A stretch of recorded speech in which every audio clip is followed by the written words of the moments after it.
Donovan Dent is the best floor general in college basketball. Let's lock in and find out why. You are Locked On NBA Draft with no ceilings. Your daily podcast on the future stars of the NBA. Part of the Locked On Podcast Network. Your team every day. Welcome back to Locked On NBA Draft with no ceilings. Thanks as always for making us your first listen of the day. Today's episode is brought to you by FanDuel. Right now, new customers can bet just $5.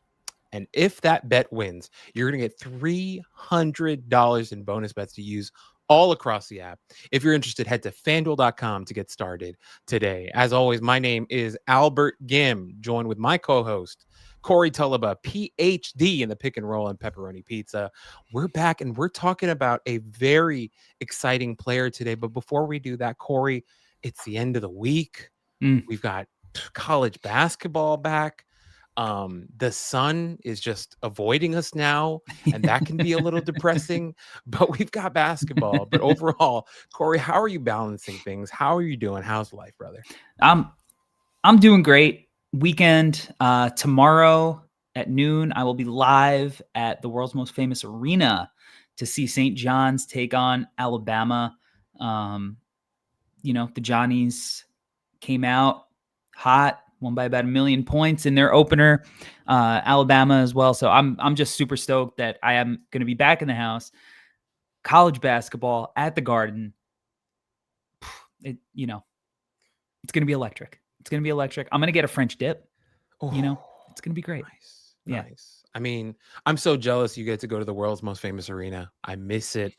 I used to go all the time growing up. Not trying to flex, but my dad had season tickets through his company and whatever. So I went so much as a kid, and I miss it so much living here in LA. But Corey, I'm excited to be back because although I'm not able to go to the world's most famous arena anymore, here in LA, I get to see a player named Donovan Dent play for the UCLA Bruins this season. I'm credentialed this year by them. I'm always thankful to our family at UCLA for hooking me up for the last, 4 years now? Yeah. Getting me credentialed for any game I want. I'm truly very thankful for them and their partnership with us. But Corey, Donovan Dent, I'm just really excited to see him play. And just the evidence and what we saw already from the first game, him playing for UCLA was very encouraging. And so before we get into all of that stuff, Corey, give us the essentials on Donovan Dent. Okay. Donovan Dent, senior point guard playing at UCLA via transfer from New Mexico, where he spent 3 seasons. He's listed at 6'2", 185 via UCLA. I was watching some tape where he was playing against Jace Richardson last year, and Jace looked like maybe he even had him a little bit in height, but they were moving, perspective. We'll see. It's probably somewhere around there in shoes. He'll be 22.67 years old on draft night. So not like crazy old for a senior or anything. In 35 games, playing 35 minutes per game with New Mexico as a junior, he averaged 20.4 points, 6.4 assists to just 3.1 turnovers, 2.3 rebounds, 1.4 steals, 0.9 blocks. 49, 41, 78.4 shooting splits, 51.6 effective field goal, 56.4 true shooting. The 41% from 3 was on 1.9 3-point attempts per game. So not, the best, but he did get to the line 6.5 times per game and connected on 78%. He had an 8.1 BPM. So just a really, really, really, really good player, arguably the best playmaker in college basketball.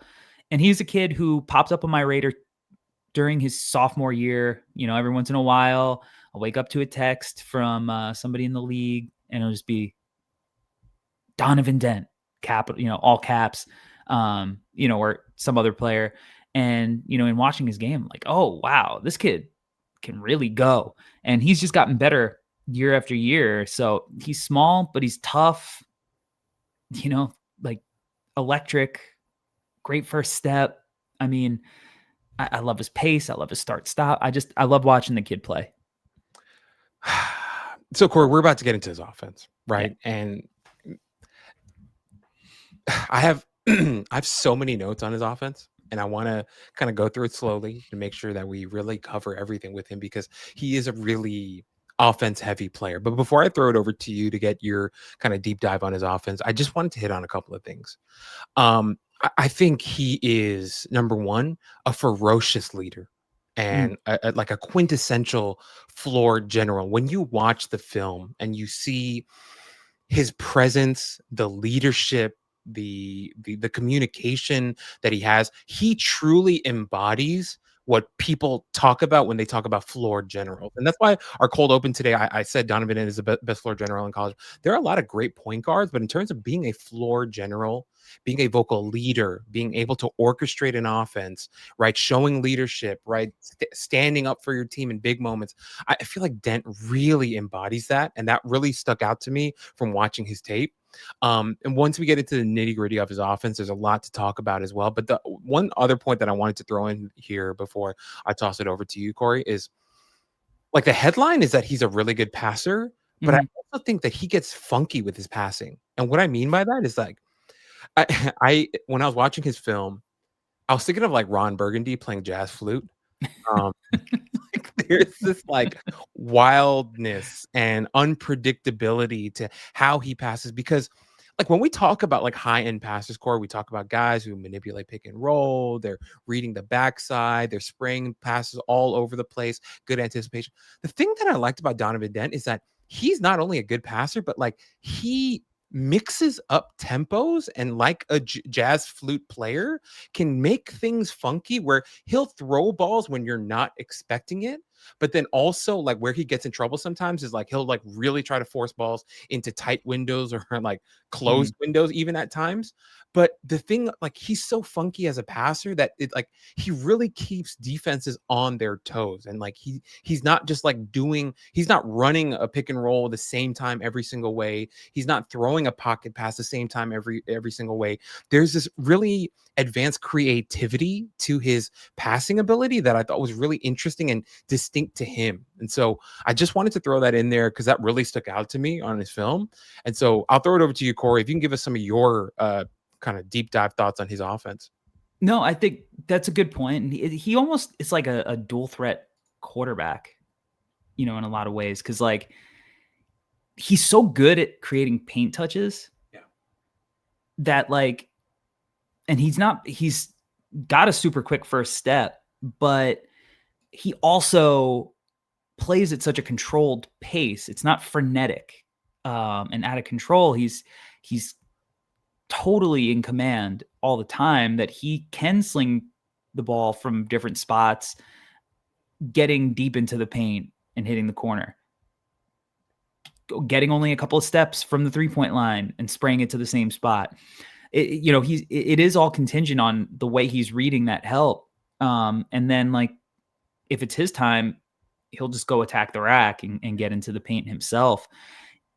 And I love that. Like he's such a self-generator. Like he really truly is like the engine of the offense in that he doesn't need a screen to create offense for himself and others. He can just create it himself. There's a like AJ Mitchellness to it, and that's not a guy who I have him as a player comp for, but when you think about like guys who can just generate paint touch after paint touch after paint touch, like he's got that kind of stuff to his game. But yeah, the passing is awesome. Jump passes, live dribble stuff. It rocks. But we always come back to with a lot of these guys, the swing skill is going to be the shooting. The percentages have been there the last 2 years. It's the volume that hasn't been. Last year, 2.9 threes per 100 possessions. And that says a lot about his willingness to shoot those shots. Even in the first game, he took, I think, 2 threes, and they were both out of spot ups when Eastern Washington was in a zone, and he shot them confidently. Like they look good. Like I think he looks like a pretty decent shooter in those scenarios. But he's not going to be as shot hunty finding the three. And I think partly it's because he just knows he can get downhill whenever he wants, but he is creating so much himself. I mean, last year he was assisted on 73% of his threes. So he's not looking for that shot, but conversely, only 6% of his non-rim twos were assisted and 25% of his at the rim twos were assisted. So like he's generating his own looks except for when he's shooting threes. So if he's the engine of the team, he's not going to have a ton of guys who are going to be creating a lot of looks for him, and that's where he's comfortable shooting them right now. No, that's a great point, Corey. I mean, even if you look at like the advanced, he was a 28.2% usage last year. Like heavy. I think that led the nation. It's had the ball in his hands a ton, right? And so to your point, if he's not going to be willing to take them off the dribble and create for himself from that range, we'd like to see more of that. Plain and simple. We would like to see more of that. And I think it's important. And I think to that point, Corey, also what you said before about him playing at his own pace, even like if you watch his first bucket the other night, in that first game, just like the way that he just methodically found himself in the paint and hit this nice, excuse me, this nice little bank shot. I was like, oh, like this is so masterful. Like a guy who's not being sped up, who knows exactly where he wants to get to, how he wants to get there, and he's just gonna figure it out one way or another. And also, it's a thing where it's not like he's forcing himself to get there. He's reading and reacting. Like he sees what the defense is doing. He's like, oh, this is no problem. I have an answer for this. I have an answer for this. Like I just, he's such a, what's the word I'm looking for? Just a really smart player, a guy who has a plan and knows he's a what problem he's doing. solver.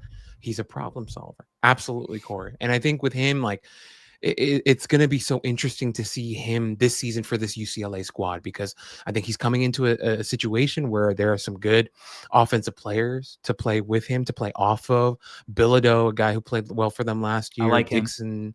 Yeah, I actually really do like Bilodeau last year. And he was like their main guy last year. Dixon, Moore, like they have these guys there, right? And so he's really going to make Xavier Booker better. He is going to make Xavier Booker better, right? And that's going to, and also like Xavier Booker will be a really interesting like screener for him too, right? Yeah. With the vertical. Anyway, I can't wait to see it live. I'm really excited. And just like overall, I'm so sorry. I know what's going on with my throat. I just think overall, Corey, like his ability on the ball to give you this like peace and calm, pretty much. It's like if you hand him, I'm just thinking next level in the NBA. If an NBA coach just like goes, oh, Donovan, we're going to throw you the keys and run our offense right now, whether it's as a starter or off the bench, you're just going to feel confident about it. He's competent. You know he's going to do a good job. And like that type of peace of mind, I think is worth a lot, Corey. And, you know, earlier in the pod, Corey, you mentioned how like, or maybe it was, I don't know, maybe it was from our Wednesday pod, but you mentioned how like teams are picking up 94 feet now. And like there's way more of that. Like having a guy like Donovan Dent, who is going to be able to navigate that, whether it's in college or in the NBA, and you're not worried about having to like send him all this help, but you throw the ball in his hands and you know he's going to competently find his way to the offensive end of the floor and then get you into your sets, I think is worth a lot in the current NBA. And we're seeing now this renaissance of NBA teams valuing this now and valuing guys of his skill set. And so I think Dent is going to be a really interesting player and a guy who I think is going to have a lot of value to NBA teams and may end up getting drafted higher than we even think. Yeah, there's certainly potential there. You know, you think maybe teams start realizing the importance of these guys who can generate their own offense and also have great feel and are, you know, like you said, are capable of handling that pressure. One of the areas outside of his shooting that I also think he's going to need to improve upon to, you know, potentially like be a guy who you could talk yourself into at the back end of the first round, is finishing at the rim. You know, he's 58.4% overall on 269 attempts, but only 51.7% in the half court. So while he gets there all the time, you know, maybe he learns more craft in getting into the body of defenders and, you know, starts drawing even more contact and raising that free throw rate up a little bit.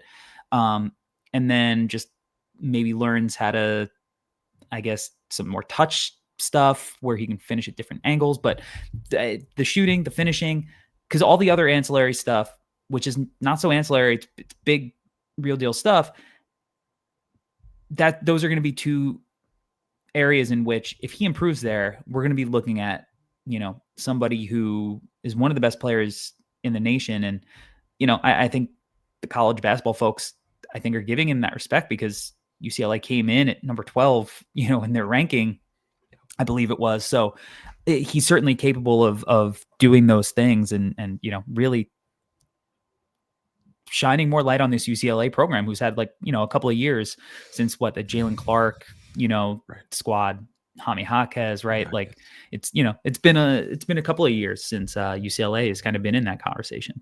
No, absolutely, Corey. And I'm so excited. I'm going to be able to see it up close and personal. Up close and in person. Can't wait to see what that looks like and the type of season that they have, because as you mentioned, they've been missing kind of that spark, and to bring in a guy like Dent to kind of jumpstart things for them once again is going to be really interesting. And Corey, I think both of us think he's going to be a really good offensive player. Mm-hmm. And I think everything that you mentioned at the end, like his swing skills and stuff, like that'll kind of determine whether he's going to be like a starting point guard or just like a really, really competent backup, right? Which NBA teams also highly value. Yeah. And so, or a G League guy, or a G League guy, or a Euro guy. Yeah, these are all outcomes that they're on the table. Absolutely. Absolutely, Corey. But he's also got some skills on the defensive end that we're going to talk about, and we'll get right into his defense after this break. The NBA season is heating up, guys. And DoorDash has found the perfect way to keep fans in their bag all season long. Whether you're watching for the highlights, your fantasy team, or just your favorite player, DoorDash makes every game night even better. DoorDash is the official on-demand delivery platform of the NBA, and they're celebrating with something called the Bag Drop. Every time an NBA player scores 50 points in a game, DoorDash drops 50% off your order with Dash Pass the next day, and you're automatically entered for a chance to win the ultimate fan bag. We're talking player-inspired drip, exclusive gear, and stuff you'll actually want. DoorDash has you covered for late night highlights, last minute watch parties, and double OT fuel ups. So next time someone goes off for 50, use promo code NBA50 the next day to get 50% off on DoorDash with Dash Pass, plus your shot at the bag drop. Dash Pass members only, 50% off up to $10 a day after a 50-point game with promo code. Terms apply, no purchase necessary, ends April 13th, open to U.S. residents 21 or older. Visit DoorDashInYourBag.com for full details. DoorDash, in your bag all season long. Oh, do we have another ad? I don't think I have this one. Hold on. I'm sorry about that, folks. I didn't realize we had the second one. We can edit this. All right, guys, we are back, and we're still talking about Donovan Dent, but now we're talking about his defense. And Corey, when it comes to when we're doing breakdowns of smaller guards and their defensive impact, I think for me, like personally, my brain always like kind of limits what I'm expecting to see, if that makes sense. I'm like, smaller dude, like, heavy usage on offense. Grading on a curve. Correct. I am grading on a curve. However, considering a guy who had a 28.6% usage rate, there were some flashes on defense that I was like, oh, I like this. There were some things that I liked, but also because of the high usage, there are also times where it wasn't always consistent, right? And there are times where you can see him kind of trying to collect some energy and prepare for the next possession where he was going to have the ball in his hands pretty much the whole possession or most of the possession, right? And so I think we have to keep that in mind when doing the breakdown of Donovan Dent as a defender. But I do think that there are some skills that if he's playing in a lower usage role, he'll be able to accentuate more. And the thing that I wanted to start with, Corey, before I hand it over to you, the thing I put here is like he's kind of like a pesky defender when he's got the energy and he's locked in, right? He's sneaky with the blocks. You mentioned at the top, right? His block numbers were pretty surprising with the steals. Obviously, once again, like the effort is what it is with the heavy workload, but because he's an athletic smaller guard and he is kind of pesky with his style of defense, there's value there. I think there's real value there. And some of the blocks, I was like, oh man, like this is nice, like flying in on the backside, like just the offensive player not having any expectation at all that he would be there, and like him swatting a ball out of bounds, or like ripping it and taking the ball the other way. There were some fun moments, is kind of what I'm trying to say, Corey, and I wasn't necessarily expecting them.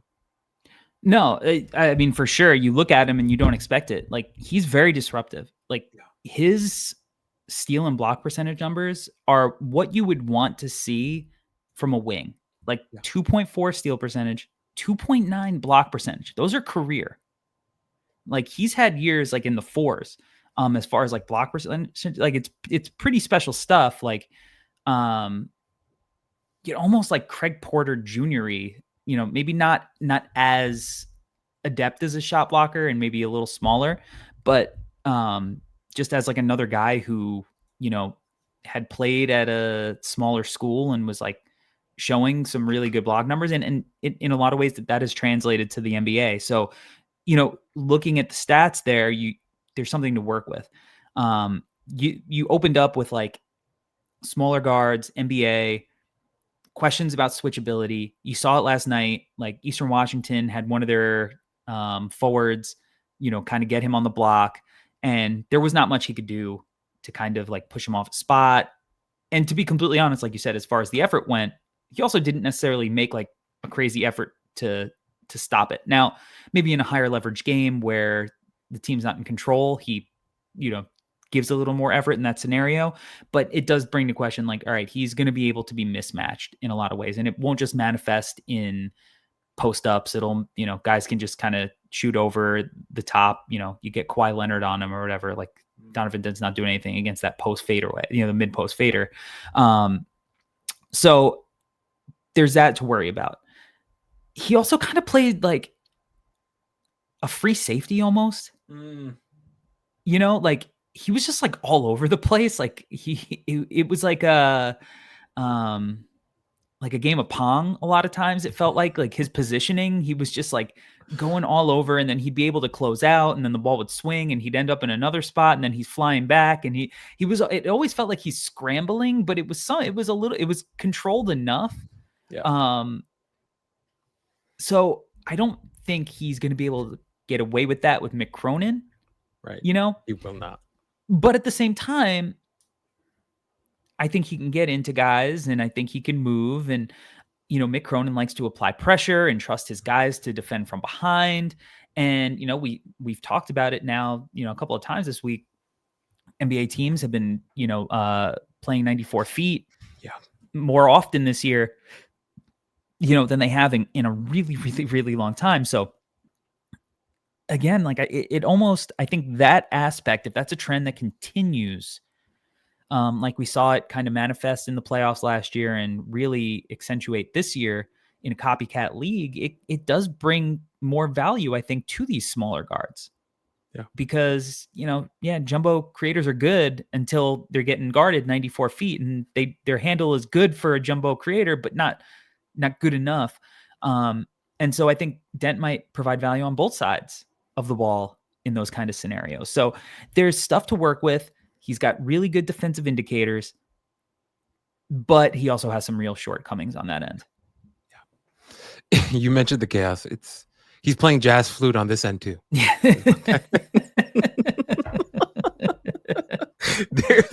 There's some controlled chaos, Ron Burgundy on both ends. He's maybe that should have been our cold open. Donovan Dent is the Ron Burgundy of college basketball, right? But no, I absolutely agree, Corey. There is that free safety aspect to how he plays defense, and I believe that maybe under Coach Cronin, he finds the best version of that, where it's a little bit more structured, a little bit more disciplined, but also still accentuating why has those crazy advanced numbers that he does as a stock guy. So, no, I love that, Corey. Obviously, a very interesting player who is going to offer you more value on the defensive end than you might expect.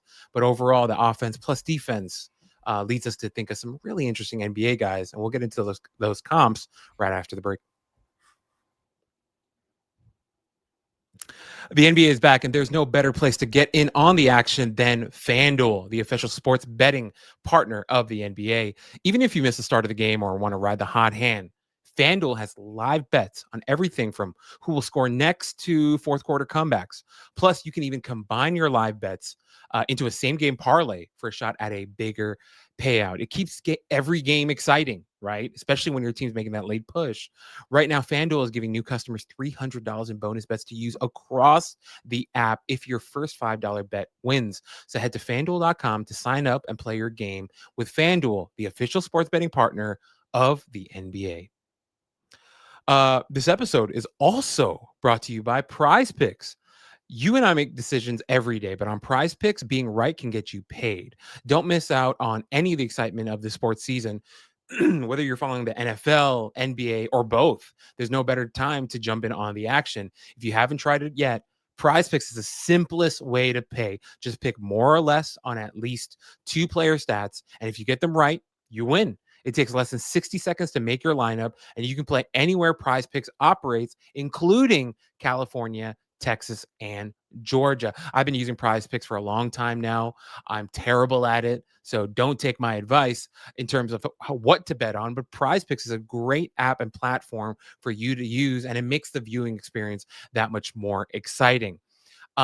Download the Prize Picks app today and use code LOCKEDONNBA to get $50 in lineups after you play your first $5 lineup. That's code LOCKEDONNBA for $50 in lineups after your first $5 lineup. Prize Picks. It's good to be right. All right. A lot of gambling. But Corey, Donovan Dent, him being ball dominant, good passer, paint touch, maestro with the ball in his hands, pick and roll operator, surprising on defense. It's going to lead us to think about a lot of guys. So Corey, give us some of your comps for. So my first comp is 2 guys, brothers, Trey and Tyus Jones. Just really, really great floor generals in their time in college, and I think both guys have carved out real roles in the NBA as smaller guards with questionable jumpers, but just get by, keeping the offense humming, having high feel, and having the trust of the coaching staff, knowing that they're going to limit mistakes. Jeremy Lin was another guy I thought of, who was like a really underrated slasher and good feel guy. More athletic, had more bounce, had real bounce, but was a guy who I think, just his ability to get into the paint, carve defenses up, and then be disruptive on defense. Probably, I don't know if a better shooter, but a more confident outside shooter, more willing to, let it fly. But just because of their ability to get into the paint, maybe some Jeremy Lin. And I think Jeremy Lin was probably taller too. Yes. And then lastly, TJ McConnell. Okay. Who, we look at and we go, all right, backup role player. Not going to be creating a ton of offense until you realize this is a guy in college who was the offense, scoring, playmaking. And then he showed that in the NBA finals, where he just went on these scoring binges. So, those guys can still do it in spurts, even if they're going to be table setters who, are really feisty defensively. So TJ McConnell bought into that role. And I think that Donovan Dent is a guy who, if he really wants to at the next level, can buy into a similar role. So I think, those are the guys who came to mind when I'm thinking of what Donovan Dent is going to look like at the NBA level versus kind of the superstar college player that he is. Yeah, no, damn. Love those comps. I also had TJ McConnell, so I'm going to skip that one. Another name that I had from a recent guy was Monte Morris. Throwing that in there. My favorite comp. I like to age us, Corey. It is what it is. It is what it is. Historians of the game. Well, that's what we are. And we're 35 plus now. So it is what it is. My guy, and I really feel this one because I have such a distinct memory of his game and when he was on the Timberwolves, when he was on the Cavs. My guy is Terrell Brandon, Corey, and Mm, he's a guy that I've mentioned before, but like, yeah. if you're not our age, you won't know what I'm talking about. But like, he was always this like smaller guard that was like, didn't say much, but was like strong, physical, athletic, right? He had some bounce to him, could shoot it from outside. Like you'd have Fun. he'd have these games where he would just go off and like put up 30 points, but then was like a really strong passer, just a guy that was a good NBA player for a very long time. And like my main point though, Corey, is that like during that age of the NBA, there were a lot of guards of that type, of that ilk, right? Like Mhm. guys like Mookie Blaylock, right? The way Yeah. that he was for the Hawks, and just an airtight defender, had a nasty streak to him. Guys like Derek Harper, smaller guys, even like Avery Johnson, and like Howard Isley, Travis Best, like the list goes on and on, right? Like Mhm. it was a different time where these smaller guards held a lot of value in the league because they were looked at as like, oh, we're going to throw them in to set things up. They're going to set everything up and they're going to put us in a position to be successful on the offensive end of the floor. And that's how I view Donovan Dent, obviously, but he's got some scoring punch to him. And so for me, my favorite comp was Terrell Brandon, because I feel like Brandon was a guy who did all that, but also could go off and score for you. And if he played in the current NBA, like I feel like he would have been really effective even now because he could shoot it a little bit from outside, and was comfortable there. So that's my comp. I like it. I love that one. Yeah. The But powder blue Cavs jerseys. yeah, that's right. That's right. The powder blue. And like I remember the black one always looking really nice. Anyway. Sick. And I think like the last guy that really wore that was like DeJuan Wagner, right? And like that team. But Yeah. anyway, guys, Sean Kemp. Sean Kemp. What was his name? Tractor Trailer, right? Robert Trailer. Yeah. Robert Trailer.